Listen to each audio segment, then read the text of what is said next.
मित्रांनो नमस्कार. जय महाराष्ट्र. आज आपण एका नवीन आणि महत्त्वाच्या अपडेटसह आलो आहोत. गेल्या काही दिवसांपासून महाराष्ट्राच्या राजकारणात खूप जलद घडामोडी घडताना दिसत आहेत. राज्याचं राजकारण जसं अपेक्षित होतं तसं झालं नाही. वेगवेगळ्या पक्षांनी नवे जुळवाजुळवीचे प्रयोग केले. कुठे आघाडी झाली, कुठे युती झाली. विचारधारा बाजूला ठेवून अनेक पक्ष एकत्र आले आणि राज्यात नवं सरकार स्थापन झालं. आता मात्र मित्रांनो, महाराष्ट्राच्या राजकारणातील ही सर्वात मोठी अपडेट आहे.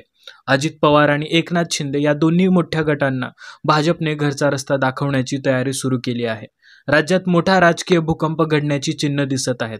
याचवेळी उद्धव ठाकरे यांना भाजपकडून एक सॉफ्ट कोपरा मिळाल्याचं बोललं जात आहे. पडद्यामागे काही गुप्त बैठका झाल्याचंही समजतंय. त्याचबरोबर शिंदे गटाला बदनाम करण्यासाठी भाजप आणि अजित पवार गटाने नेमकं काय सुरू केलं आहे हे आपण सविस्तर पाहणार आहोत. परंतु मित्रांनो, जर तुम्ही कोणत्याही पार्टीचे कट्टर समर्थक असाल तर हा क्षण तुमची ताकद दाखवण्याचा आहे. चॅनलला सबस्क्राईब करा, व्हिडिओला लाईक करा आणि तुमचा आवाज सगळ्यांपर्यंत पोहोचवा. तुमचा प्रत्येक क्लिक म्हणजे तुमच्या पार्टीला साथ आणि महाराष्ट्राच्या राजकारणात तुमचा सहभाग. चला तर मग सुरुवात करू. मित्रांनो, पुढच्या 2 मिनिटात आपण थेट आढावा घेणार आहोत. महाराष्ट्राच्या राजकारणातील मोठ्या उलथापालथीचा मिळालेल्या माहितीनुसार अजित पवार आणि एकनाथ शिंदे यांना सत्तेतून बाहेर जाण्याची शक्यता निर्माण झाली आहे. राज्यात नो एंट्रीचा फलक या दोघांसाठी उभा राहतोय असं बोललं जातंय. महाराष्ट्राचं राजकारण नेहमीच बदलतं राहिलं आहे. पक्षफूट, गट विभाजन, अंतर्गत बंड आणि न्यायालयीन लढाया या सगळ्या गोष्टी आता नेहमीच्या झाल्या आहेत. आता पुन्हा एकदा चर्चा सुरू आहे की उद्धव ठाकरे महाराष्ट्राचे मुख्यमंत्री होऊ शकतात की नाही.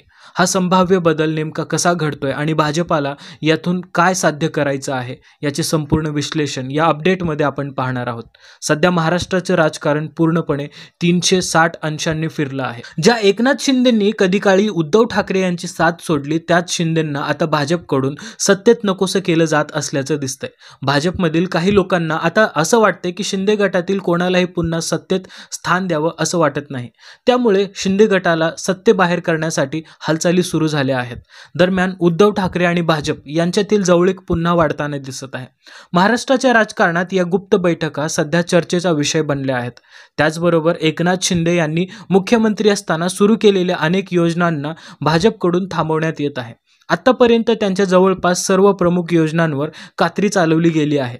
आज देखील महाराष्ट्रात 2 मोठ्या योजनांवर निर्णय घेण्यात आला आहे. आनंदाचा शिदा आणि सुंदर माझी शाळा या दोन्ही योजना सरकारने कायमच्या बंद केल्या आहेत. या निर्णयामुळे फडणवीस यांनी एकनाथ शिंदेंना थेट धक्का दिल्यासारखं चित्र दिसतंय. मात्र या सगळ्या हालचाली भाजपकडून मुद्दाम केल्या जात असल्याची चर्चा राजकारणात सुरू आहे. सत्तेत राहायचं असेल तर भाजपच्या नियमाप्रमाणेच वागावं लागेल असा अप्रत्यक्ष इशारा शिंदे गटाला देण्यात आलाय. आम्ही सांगू तशीच कामं तुमचे मंत्री करतील असा संदेशही दिला गेल्याचं सांगितलं जातंय. मुंबई महानगरपालिका निवडणुकीसह राज्यातील अनेक ठिकाणी आता नव्या राजकीय घडामोडी सुरू होणार आहेत. त्या मिनी विधानसभेमध्ये सरकार एकत्र राहावं यासाठी एकनाथ शिंदेंना आता अडचणी निर्माण झाल्या आहेत. कालच दांडेकर यांनी एकनाथ शिंदेंची भेट घेतली आणि त्यावेळी शिंदेंनी त्यांना सांगितले की भाजपशी वाद घालू नका, त्यांच्याशी संबंध टिकवा, म्हणजेच आपल्या कर्मचाऱ्यांनी आणि नेत्यांनी भाजपशी वैर पत्करू नये असे थेट आदेश त्यांनी दिले आहेत. दरम्यान भाजप मुद्दाम शिंदे गटातील लोकांना नाराज करत असल्याची चर्चा आहे. त्यांच्या आमदारांना आणि नेत्यांना लक्ष केलं जात आहे आणि शिंदेंनी सुरू केलेल्या अनेक महत्त्वाच्या योजना बंद करण्यात येत आहे. यामुळे आता प्रश्न निर्माण झाला आहे, एकनाथ शिंदे खरंच सत्तेत आहेत का? कारण त्यांच्या स्वतःच्या कर्मचाऱ्यांनाही आणि नेत्यांनाही आता त्यांचं स्थान आणि प्रभाव कमी झाल्यासारखं वाटू लागलं आहे. आणि या सगळ्या घडामोडींच्या मागे सर्वात मोठं कारण म्हणजे एकनाथ शिंदे यांच्या आमदारांना गेल्या 6 महिन्यांपासून 1 रुपयाचाही निधी मिळालेला नाही. ही मोठी बातमी आता समोर आली आहे. सरकारकडून निधी नाही किंवा प्रक्रिया सुरू आहे असं सांगत निधी देण्याचं टाळलं जात आहे. प्रत्यक्षात मात्र निधी फक्त भाजप आणि अजित पवार गटातील आमदारांनाच दिला जात असल्याचं स्पष्ट दिसतंय. या परिस्थितीमुळे शिंदे गटात नाराजी वाढली आहे आणि राजकीय वर्तुळात असा अंदाज व्यक्त केला जातोय की हीच पद्धत वापरून एकनाथ शिंदेंना आणि त्यांच्या गटाला हळूहळू सत्तेबाहेर करण्याच्या हालचाली सुरू झाल्या आहेत. उद्धव ठाकरे यांच्याबद्दल भाजपकडून सध्या सॉफ्ट वर्तन दिसतंय. ठाकरे बंधूंमध्ये पुन्हा एकत्र येण्याच्या चर्चांमागेही भाजपचा हात असल्याचं बोललं जात आहे. कारण अजित पवार आणि एकनाथ शिंदे यांचं सरकार सरकार आता भाजपसाठी ओझं बनल्याचं चित्र दिसतंय. आगामी काळात या दोघांना सत्तेबाहेर कसं करता येईल याची योजना भाजप आखत असल्याचं स्पष्ट होतंय. त्यामुळे पुन्हा एकदा महाराष्ट्राच्या राजकारणात मोठा बदल घडण्याची चिन्ह दिसत आहेत. मित्रांनो, या सगळ्या घडामोडी अतिशय वेगाने सुरू आहेत, पण पडद्यामागे नेमकं काय सुरू आहे हे जाणून घेणंही महत्त्वाचं आहे. कारण या घटनांमुळे उद्धव ठाकरे पुन्हा मुख्यमंत्री होण्याची शक्यता आता निर्माण झाली आहे. आता एकनाथ शिंदे यांच्या मंत्र्यावर आणि आमदारांवर मोठ्या प्रमाणात चौकशा सुरू झाल्या आहेत. हे लक्षात घेण्यासारखं आहे की या चौकशा खुद्द भाजपकडूनच सुरू केल्या गेल्या आहेत. म्हणजेच भाजप स्वतःच शिंदे गटावर आरोप करत आहे आणि त्यांच्या विरुद्ध कारवाई करत आहे. भाजपचं म्हणणं आहे की एकनाथ शिंदे आणि त्यांच्या आमदारांमुळे फडणवीस सरकारची बदनामी होत आहे. त्यामुळे आता शिंदे गटाला हळूहळू सत्तेबाहेर करण्याच्या हालचाली सुरू झाल्याचं स्पष्ट दिसतंय. दरम्यान अजित पवारांनी शिंदे गटाच्या आमदारांना निधी देणं थांबवलं आहे. भाजप त्यांच्यावर आरोप करत आहे आणि एकनाथ शिंदे स्वतः आपल्या आमदारांना सांगत आहे की भाजपसोबत वाद घालू नका. या सगळ्या परिस्थितीत शिंदे गटाची शिवसेना आता अशा कचाट्यात सापडली आहे की त्यांना उघडपणे काही बोलणं सुद्धा कठीण झालं आहे. मित्रांनो, दुसरीकडे उद्धव ठाकरे यांनी भाजप आणि अजित पवारांशी संपर्क साधून एकनाथ शिंदे गटाला टार्गेट करण्याचा प्रयत्न केला आहे. मुंबईतील अनेक नगरसेवक आता उद्धव ठाकरेशी संपर्क साधून शिवसेनेत प्रवेश करण्याच्या लढाई सुरू केलेली आहे. सध्या समजतंय की अनेक आमदार आणि नगरसेवक लवकरच उद्धव ठाकरे यांच्या शिवसेनेत प्रवेश करणार आहेत.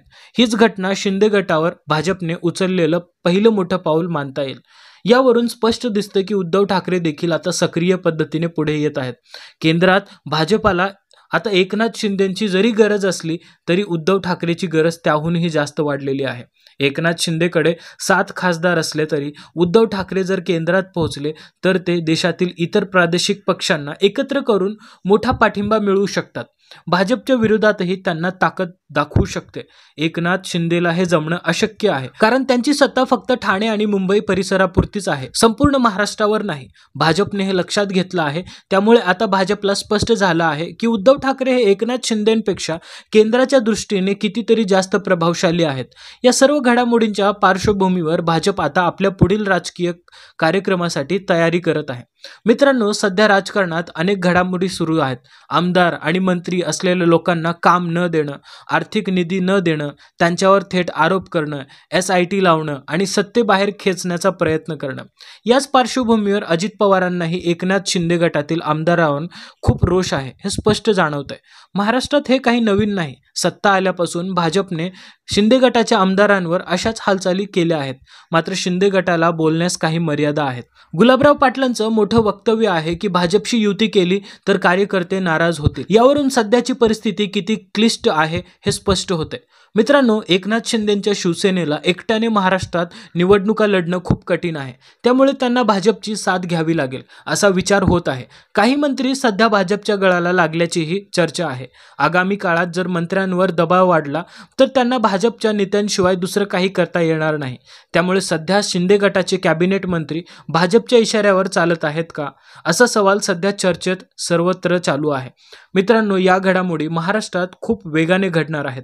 पण महाराष्ट्रात उद्धव ठाकरे शिवाय भाजपचे राजकारण फारच कमी आहे. त्यामुळे केंद्रातून कधीही आणि कोणत्याही क्षणी उद्धव ठाकरे यांना जवळ करण्याचे आदेश येऊ शकतात. मित्रांनो, अजित पवारांचे विचार सध्या भाजपच्या धोरणांशी जुळत नाही आणि त्यांना सत्तेच्या बाहेर ढकलण्याच्या हालचाली सुरू आहेत. दुसरीकडे एकनाथ शिंदे देखील भाजपच्या योजना पूर्णपणे स्वीकारत नाहीत. त्यामुळे त्यांनाही सत्तेबाहेर करण्याचा दबाव आहे. मित्रांनो, आपल्याला काय वाटतं? भाजप या परिस्थितीत कधी आणि कशी हालचाल करू शकते? आपल्या प्रतिक्रिया शेअर करा. धन्यवाद.